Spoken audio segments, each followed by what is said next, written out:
सिख धर्म का पौ फुटाला 15वीं सदी गुरु नानक देव जी के इलाही फुल्लां विचों होया। साडे आत्मिक जहान का सूरज ने श्री गुरु नानक देव जी अपनी 4 लंबियां उदासियां दौरान वो दूर दराज थावां तक गए। वख-वख धर्मां दे पैरोकारां नाल संवाद रचाया ते सबनां नूं कायनात, कुदरत ते मानवता की एकता का संदेश दिता, जो कि सारी इंसानियत लई, सारे धर्मां, जातां ते वर्णां लई साझा है। गुरु नानक देव जी के रूहानी, काव्य ते संगीतमय बोलां ने पत्थरां नूं भी पिघला दिता। महाकवि पूरन सिंह दे लफ्ज़ां विच मिट्टी दा जर्रा जर्रा कंबिया प्यार विच, उसे इलाही सुर विच दरिया पए वगदे। गुरु नानक देव जी गौंदे पैगंबर सन। उन्होंने अपनी पावन बाणी विच अपने आप को शायर किया है ते अपने पावन हत्थां नाल आप अपने शब्द अंकित किए ने। उन्होंने संगीतकार संगी मुसलमान रबाबी भाई मर्दाना लंबियां यात्रावां विच उन्होंने नाल लिया।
गुरु नानक देव जी के रूहानी जानशीन उन्होंने नाती वारिस 9 गुरु साहिबान विच उही नानक जोत जलती है। जगत जलंदे नूं ठारना, ज्ञान विमोणी रैयत नूं प्रेम ते सच का चानण देना, मासूम लोकां उत्ते जुल्म ढाउण वाले जाबरां नूं वंगारना, सच ते हक लई कुर्बान हो जाना। गुरु साहिबान के जीवन इन्हां आदर्शों के जगमगाउंदे इतिहास हैं। गुरु साहिबान ने अपने आप को गरीबां ते मस्कीनां दे संगी किया ते यह भी फरमान किया, जिथे नीच संभालियन तिथे नदर तेरी बख्शीस। जिथे रहम करम होवे मिट्टी च रुड़दे आते,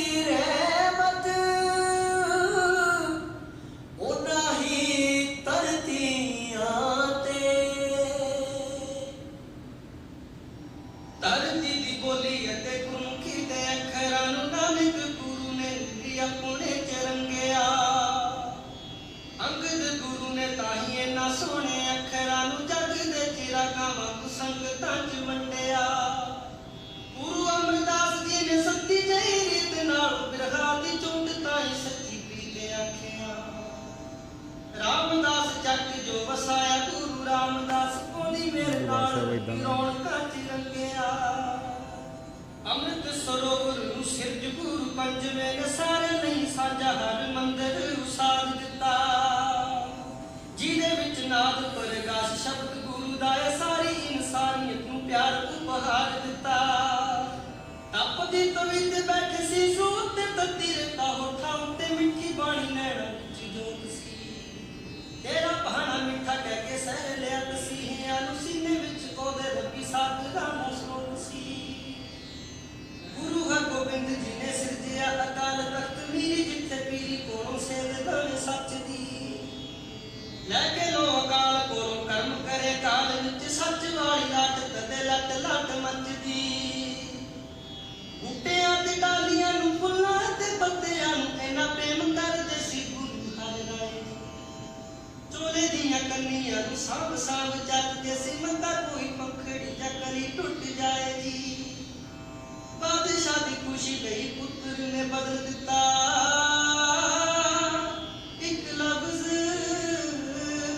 ਸ਼੍ਰੀ ਗੁਰੂ ਨਾਨਕ ਦੀ ਬਾਣੀ ਦਾ ਸਦਾ ਲਈ ਪੁੱਤਰ ਨੂੰ ਪਿਆਰ ਤੋਂ ਵਿਛੁਣ ਦਿੱਤਾ ਦਿਲ ਵਿੱਚ ਐਨਾ ਸੀ ਪਿਆਰ ਸੱਚੀ ਬਾਣੀ ਦਾ ਗੁਰੂ ਹਰਿ ਕ੍ਰਿਸ਼ਨ ਬਾਰਾ ਪ੍ਰੀਤਮ ਦਾ ਚੰਨ ਜਿਹਾ ਸੇਵਾ ਤੇ ਦਇਆ ਵਾਲਾ ਪਿਆਰਾ ਮੁਖ ਯਾਦ ਹੈ ਦੁਖੀਆਂ ਦੇ ਦੁੱਖ ਦੂਰ ਹੁੰਦੇ ਉਹਦੇ ਦਵਾਰ ਜਾ ਕੇ ਆਵੇ ਉੱਥੇ ਚੈਨ ਉੱਥੇ ਜਾਂਦੀ ਫਰਿਆਦ ਹੈ ਦੀਨ ਹੋਵੇ ਧਰਮ ਹੋਵੇ ਬਾਦ ਦਾ ਵਿਚਾਰ ਹੋਵੇ ਜੋਰ ਜਬਰ ਨਾਲ ਕਦੀ ਕਿਸੇ ਨੂੰ ਮਨਾਈਏ ਨਾ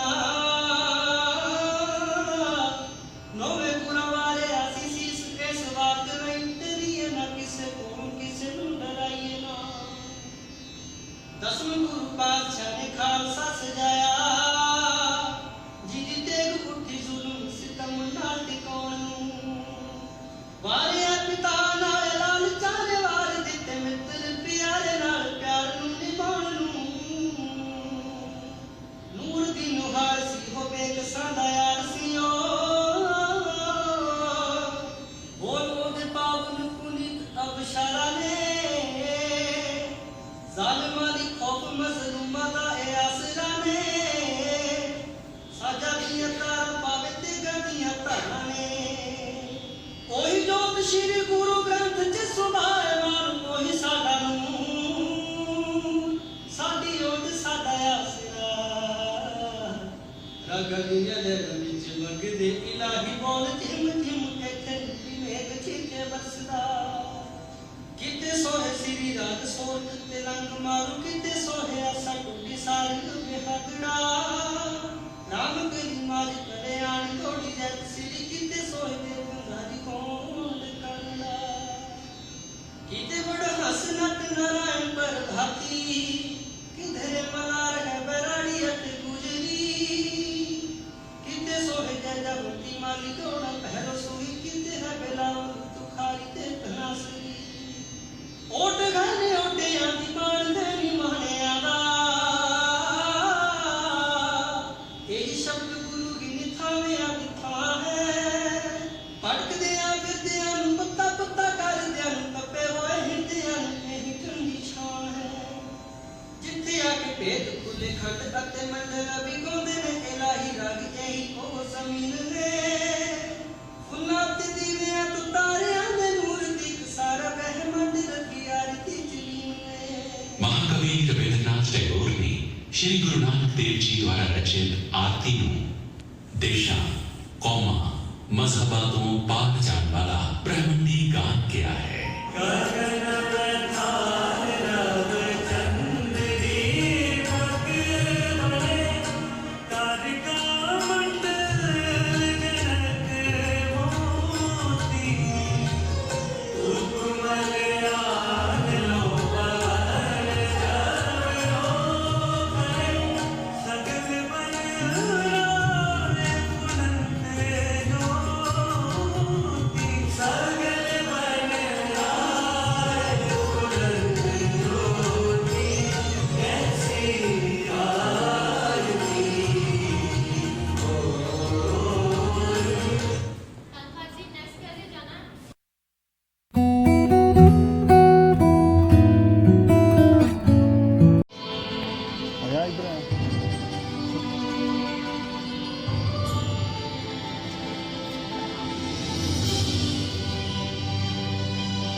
मैं वो वडभागन कर्मा वाली बेड़ी हाँ जिसने इस पाक पवित्र धरत ते जन्म लिया।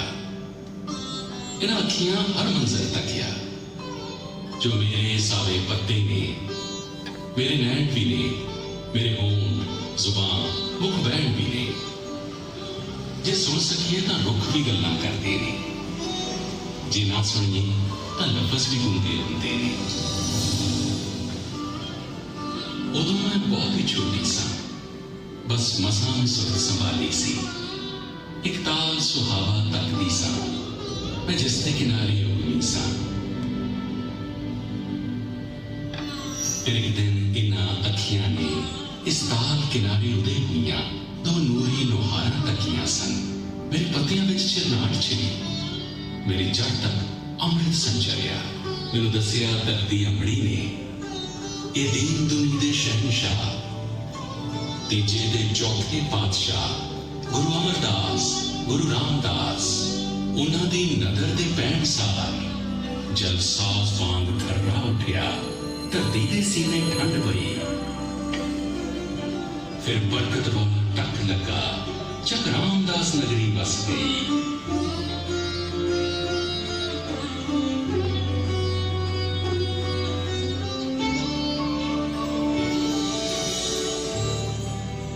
फिर गुरु पिता दी नगरी नूं गुरु अर्जन इउं सत्कारिया सी जिउं सुपना उगमे नैना चों जल विच हरिमंदर उसारिया सी। धरती बैकुंठ उतारिया सी ते मियां मीर फकीर कोलों संगे बुनियाद रखाया सी। बाबा बुड्ढा जी ने सीस उत्ते मैं सावियां पखियां चलियां सन, जिन्हां दी नजर सानी अंदर हरिमंदर साहब उसारिया सी।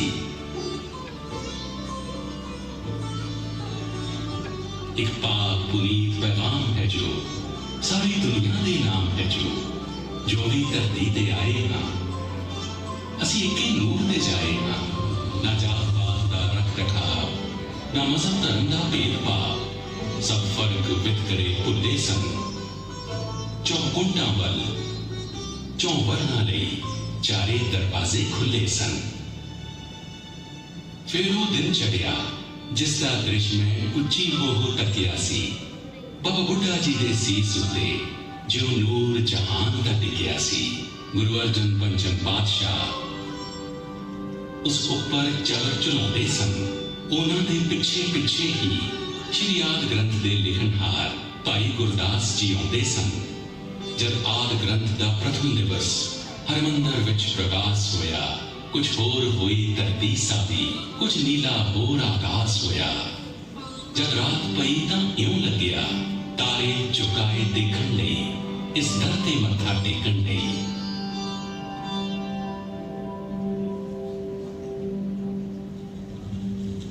जब पंचम गुरु शहीद होए तां छेवें सतगुरु बोले इउं, ये गहरे बोल ठरमे सिओं। सच्चियां पीरां दी पीरी लई, झूठे मीरां दी पीरी दे अत्याचारां नूं रोकण लई तदबीर भी बहुत जरूरी है। रसील रबाब दी राखी लई सुरमई सारंदे दी खातिर शमशीर भी बहुत जरूरी है। पीरी मीरी दे अंतर्गत सिरजिया गया श्री अकाल तख्त, जिथे ढाडी वारां गाउण लगे, दुनिया दे झूठे शाहां नूं सच दी ललकार सुनाउण लगे। शाहां नूं जद ललकारीदा, फिर रब दे सच्चे नाम तो अपना सब कुछ ही वारीदा। ओ भी दिन आया मैं तकिया, महा कहर ही होया। नौवें सतगुर इथे आए, दुखियां बूहा ढोया। मेरे नैनों ओझल हो गए, फिर गुरां दे मुखड़े इस गुरु सिरजे तीरथ ते मैं फिर ना देखे मुड़ के। आउंदियां जांदियां पौना तो मैं सुखां पुछदी रही हां, किथे दिवस उन्हां नूं चढ़िया, किथे रातां पईयां। जकरिया खान दी फौज ने पाया गुरु नगरी नूं घेरा, तब मैं देखा गुरु के प्यारे तपदा जीड़ा मेरा। रखी शर्त जकरिया खान ने, दीवे धरण देंगा 10,000 1000 ਜੇ ਮੋਹਰਾਂ ਦੇਵੋ ਦਰਸ਼ਨ ਕਰਨ ਦਿਆਂਗਾ। ਕੁਝ ਦਿਨ ਗਏ ਤੇ ਖੁੱਲ ਗਿਆ ਅਸਲੀ ਭੇਤ ਜ਼ਕਰੀਆ ਖਾਂ ਦਾ। ਇਕੱਠੀ ਕਰਕੇ ਸੰਗਤ ਤੋਂ ਕਤਲਾਮ ਸੀ ਕਰਨਾ ਚਾਹੁੰਦਾ। ਭਾਈ ਮਨੀ ਸਿੰਘ ਵਰਜ ਦਿੱਤੀ ਸੀ ਆਮਦ ਸਿੱਖ ਸੰਗਤਾਂ ਦੀ ਤੇ ਨਾਲ ਹੀ ਰੱਦ ਕਰ ਦਿੱਤੀ ਸ਼ਰਤ ਜ਼ਕਰੀਆ ਖਾਂ ਦੀ। ਜ਼ਕਰੀਆ ਖਾਨ ਨੇ ਕਿਹਾ, ਜੱਲਾਦੋ ਤੁਸੀਂ ਪੋਟਾ ਪੋਟਾ ਕਰਨਾ, 10,000 ਮੋਹਰਾਂ ਦਾ ਲੇਖਾ ਤੁਸੀਂ ਟੁੱਫੇ ਕਰ ਕਰ ਭਰਨਾ। ਰੋਮ ਰੋਮ ਵਿੱਚ ਰਮੀ ਬਾਣੀ ਕੀ ਕਰ ਲੈਣਗੇ ਟੋਟੇ। ਭਾਈ ਮਨੀ ਸਿੰਘ ਨੇ ਦੱਸਿਆ ਕਿਵੇਂ ਅਜਰ ਨੂੰ ਜਰਨਾ। ਅੱਜ ਵੀ ਯਾਦ ਕਰਾਂ ਤਾਂ ਸੀਨੇ ਉੱਠ ਪੈਂਦੇ ਨੇ ਭਾਂਬੜ। ਕੀ ਕੁਝ ਕੀਤਾ ਇਸ ਮੁਕੱਦਸ ਸਥਾਨ ਦੇ ਮੱਸੇ ਰੰਗਣ। ਪਰ ਫਿਰ ਇੱਕ ਦਿਨ ਦੋ ਮਰਚੇ ਹੋਏ ਮੇਰੇ ਬਿਲਕੁਲ ਕੋਲੋਂ ਲੰਘੇ। ਚੌਧਰੀਆਂ ਦੇ ਭੇਸ ਚ ਹੈ ਪਰ ਗੁਰੂ ਦੇ ਪਿਆਰ ਵਿੱਚ ਰੰਗੇ। ਸੁੱਖਾ ਸਿੰਘ, ਮਹਿਤਾਬ ਸਿੰਘ ਕੁਝ ਠੀਕਰ ਬੋਰੀ ਪਾ ਕੇ ਮਾਮਲਾ ਤਾਰਨ ਆਏ ਆ। ਕਹਿੰਦੇ ਕੋਲ ਮੱਸੇ ਦੇ ਜਾ ਕੇ ਮੱਸੇ ਰੰਗੜ ਦਾ ਸਿਰ ਲਾ ਕੇ ਬੋਰੀ ਦੇ ਵਿੱਚ ਪਾਇਆ। ਪਿੰਡਾਂ ਸ਼ਹਿਰਾਂ ਚੋਂ ਲੰਘਦਿਆਂ ਨੇਜ਼ੇ ਤੇ ਲਟਕਾਇਆ। ਫੇਰ ਚੜ ਅਬਦਾਲੀ ਆ ਗਿਆ। ਹਿੰਦੁਸਤਾਨ ਲਤਾੜਦਾ, ਦੌਲਤ ਤੇ ਅਜ਼ਮਤ ਲੁੱਟਦਾ, ਘੁੱਗ ਵਸਦੇ ਨਗਰ ਉਜਾੜਦਾ। ਹਰਿਮੰਦਰ ਹਿਰਦਾ ਪੰਥ ਦਾ ਉਸ ਕਿੰਨੀ ਵਾਰ ਸੀ ਤੋੜਿਆ। ਫਿਰ ਪੁਨਰ ਉਸਾਰਿਆ ਪੰਥ ਨੇ ਮੁੜ ਸਿਲਸਿਲ ਕਰਕੇ ਜੋੜਿਆ। ਮੈਨੂੰ ਯਾਦ ਹੈ ਬਾਬਾ ਦੀਪ ਸਿੰਘ ਇੱਥੇ ਹੀ ਆ ਕੇ ਰੁਕੇ ਸੀ। ਇੱਥੇ ਹੀ ਸੀਸ ਸੀ ਅਰਪਿਆ, ਇੱਥੇ ਹੀ ਆ ਕੇ ਝੁਕੇ ਸੀ। ਕੀ ਤੋਪ ਦੇ ਗੋਲੇ ਕਰਨਗੇ ਤੂੰ ਰਹਿਣ ਦੇ ਹੁਣ ਅਬਦਾਲੀਆ। ਇਹ ਤਾਂ ਨੂਰ ਹੈ ਸੱਚੇ ਸ਼ਬਦ ਦਾ, ਇਹ ਤਾਂ ਦਿਨ ਚੜ੍ਹਦੇ ਦੀ ਲਾਲੀ ਆ। ਫਿਰ ਅਜਬ ਨਜ਼ਾਰਾ ਵੇਖਿਆ ਮੈਂ ਜਾਮੇ ਸ਼ਹਾਦਤ ਪੀਣ ਦਾ। ਉਹ ਮੌਤ ਨੂੰ ਲਾੜੀ ਕਹਿਣ ਦਾ, ਉਹ ਮਰ ਕੇ ਜੋ ਜੋ ਜੀਣ ਦਾ। ਸਿਰ ਸੇਰਾ ਬਨ ਗੁਰਬਖਸ਼ ਸਿੰਘ 30 ਨਾਲ ਬਰਾਤੀ ਤੋਰ ਲਏ। ਹਰਿਮੰਦਰ ਦੀ ਰੱਖਿਆ ਲਈ ਉਹ 30,000 ਸੰਗ ਪਿੜ ਗਏ। ਕਿਆ ਰੰਗ ਸ਼ਹੀਦੀ ਜਾਮ ਦਾ, ਕਿਆ ਪਿਆਰ ਗੁਰਾਂ ਦੇ ਧਾਮ ਦਾ। ਜੰਗਲ ਸਨ ਸਿੰਘਾਂ ਦੇ ਕਿਲੇ ਤੇ ਘੋੜਿਆਂ ਦੀ ਪਿੱਠ ਕਰ ਜਿਵੇਂ। ਉਹਨਾਂ ਲੁੱਟ ਕੇ ਜਾਂਦੇ ਲੁੱਟ ਲਏ ਅਬਦਾਲੀ ਤੇ ਨਾਦਰ ਕਿਵੇਂ। ਧੀਆਂ ਨੂੰ ਘਰ ਘਰ ਭੇਜਿਆ ਜਰਵਾਣੇ ਖੁਦ ਹੈਰਾਨ ਸਨ। ਉਸ ਵਕਤ ਸਿੰਘ ਪੰਜਾਬ ਦੀ ਜਿੰਦ ਜਾਨ ਆਨ ਤੇ ਸ਼ਾਨ ਸਨ। ਇੱਥੇ ਹੀ ਮਿਸਲਾਂ ਆਣ ਕੇ ਸਰਬੱਤ ਖਾਲਸਾ ਬਣਦੀਆਂ ਤੇ ਕਰਕੇ ਸਾਂਝੇ ਗੁਰਮਤੇ ਜੂਝਣ ਦੇ ਮਾਰਗ ਤੁਰਦੀਆਂ। ਜਰਵਾਣੇ ਹਮਲਾਵਰ ਬੜੇ ਸੀ ਸਿਰਫ ਢਾਰਸ ਖਾਲਸਾ। ਮਿਸਲਾਂ ਦੇ ਰੂਪ ਚ ਧਰਤਦਾ ਸੀ ਵਾਲੀ ਵਾਰਸ ਖਾਲਸਾ। ਉਦੋਂ ਜੂਝਿਆ ਏਦਾਂ ਖਾਲਸਾ ਕਿ ਉਹ ਸ਼ਕਤੀਸ਼ਾਲੀ ਹੋਏ ਸਿੰਘ ਇਸ ਧਰਤੀ ਦਾ ਪੁੱਤ ਬਣ ਗਿਆ ਮਹਾਰਾਜਾ ਰਣਜੀਤ ਸਿੰਘ। ਮੇਰੇ ਮੱਥੇ ਦਾ ਇਹ ਤਾਜ ਕੀ ਕਿਨਕੇ ਨੇ ਗੁਰੂ ਦਰ ਧੂੜ ਦੇ। ਮੇਰੇ ਸੀਸ ਅਸੀਸ ਹੈ ਇਹਨਾਂ ਦੀ ਤੇਰੇ ਅਰਸ਼ ਤੇ ਚੱਡੇ ਝੂਲਦੇ। ਏਸੀ ਸੁਪਨਾ ਮੇਰੀ ਨਿਗਾਹ ਦਾ, ਏਸੀ ਰੂਪ ਮੇਰੀ ਉਮੰਗ ਦਾ। ਕਦੇ ਦੇਖਾਂ ਮੈਂ ਨੀਲੇ ਨੀਰ ਵਿੱਚ ਤੇਰਾ ਧਾਮ ਸੁਨਹਿਰੀ ਰੰਗ ਦਾ। ਸਿੱਖ ਰਾਜ ਦੀ ਪੈ ਗਈ ਸ਼ਾਮ ਜਦ ਆਇਆ ਪੈਰ ਗੋਰੀ ਸਰਕਾਰ ਦਾ। ਜੋ ਤਾਜ ਗਿਆ ਸੋ ਤਾਂ ਗਿਆ ਹੁਣ ਤੌਖਲਾਏ ਦਸਤਾਰ ਦਾ। ਪਰ ਹੁਣ ਨਵੀਂ ਹਵਾ ਇੱਕ ਰੂੰਗੀ ਨਗਰ ਨਗਰ ਤੇ ਸ਼ਹਿਰ ਸ਼ਹਿਰ ਗੁਰਧਾਮਾਂ ਵਿੱਚ ਸੱਚੀ ਸਿੱਖੀ ਦੇ ਮੌਲਣ ਦੀ ਨਵੀਂ ਲਹਿਰ। ਸ਼੍ਰੀ ਰਕਾਬਗੰਜ ਦੀ ਵਲਗਣ ਗੋਰੇ ਨੇ ਜੋ ਢਾ ਦਿੱਤੀ ਸੀ, ਸਿੱਖ ਸੰਗਤ ਦਿੱਲੀ ਵੱਲ ਤੁਰ ਪਈ। ਗੋਰੇ ਕੰਧ ਬਣਾ ਦਿੱਤੀ ਸੀ। ਸਿਆਲਕੋਟ ਵਿੱਚ ਬੇਰ ਬਾਬੇ ਦੀ ਸਿੰਘ ਪਹੁੰਚੇ ਰੋਹ ਦੇ ਨਾਲ। ਉੱਠ ਆਪ ਮਹੰਤਾਂ ਸੌਂਪਦੀ ਸੰਗਤ ਹੱਥ ਸੇਵਾ ਸੰਭਾਲ। ਨੀਚਾ ਹੂੰ ਅਤ ਨੀਚ ਆਖ ਕੇ ਨਾਨਕ ਜਿਨ੍ਹਾਂ ਦਾ ਹੋਇਆ ਸੀ। ਨਾਨਕ ਦਰੋਂ ਮਹੰਤਾਂ ਉਹਨਾਂ ਨੂੰ ਦੁਰਕਾਰਿਆ ਹੋਇਆ ਸੀ। ਗੁਰੂ ਨਾਨਕ ਦੇ ਸੱਚੇ ਸਿੰਘਾਂ ਇੱਕ ਦਿਨ ਉਹਨਾਂ ਨੂੰ ਨਾਲ ਲਿਆ। ਰਲ ਕੇ ਦੇਗ ਚੜਾਈ, ਕੀਤਾ ਅਰਦਾਸਾ ਤੇ ਵਾਕ ਲਿਆ। ਤੁਰ ਗਏ ਉੱਠ ਮਹੰਤ, ਉਹਨਾਂ ਦੇ ਹੱਥੋਂ ਨਾ ਪ੍ਰਸ਼ਾਦ ਲਿਆ। ਸ਼੍ਰੀ ਅਕਾਲ ਤਖਤ ਤੇ ਸੰਗਤਾਂ ਹੁਮ ਹੁਮਾ ਕੇ ਜੁੜੀਆਂ। ਗੁਰੂ ਘਰਾਂ ਦੇ ਇੰਤਜ਼ਾਮ ਲਈ ਨਵ ਤਦਬੀਰਾਂ ਕੱਢੀਆਂ। ਬੀਤ ਗਿਆ ਇੱਕ ਦੌਰ ਅਤੀਤ ਦੀ ਸੱਥ ਜਿਉਂ ਗਈ ਲਪੇਟੀ 175 ਮੈਂਬਰਾਂ ਦੀ ਇੱਕ ਸੰਮਤੀ ਹੋਂਦ ਚਾਹੀ, ਜਿਸ ਦਾ ਨਾਮ ਰੱਖਿਆ ਗਿਆ ਸ਼੍ਰੋਮਣੀ ਗੁਰਦੁਆਰਾ ਪ੍ਰਬੰਧਕ ਕਮੇਟੀ। ਹੁਣ ਸੁਧਾਰ ਤੇ ਇੰਤਜ਼ਾਮ ਦੀ ਇਸ ਕਮਾਨ ਸੰਭਾਲੀ, ਕਿਆ ਸਾਕੇ ਤੇ ਕੁਰਬਾਨੀਆਂ ਹੋਣੇ ਬਾਕੀ ਹਾਲੀ। ਤੁਰਿਆ ਜਥਾ ਇਥੋਂ ਪੁੱਜਾ ਤਰਨਤਾਰਨ, ਮੱਥਾ ਟੇਕਿਆ ਧਾਮ ਦੇ ਸਰਤਲਾਂ ਤੇ।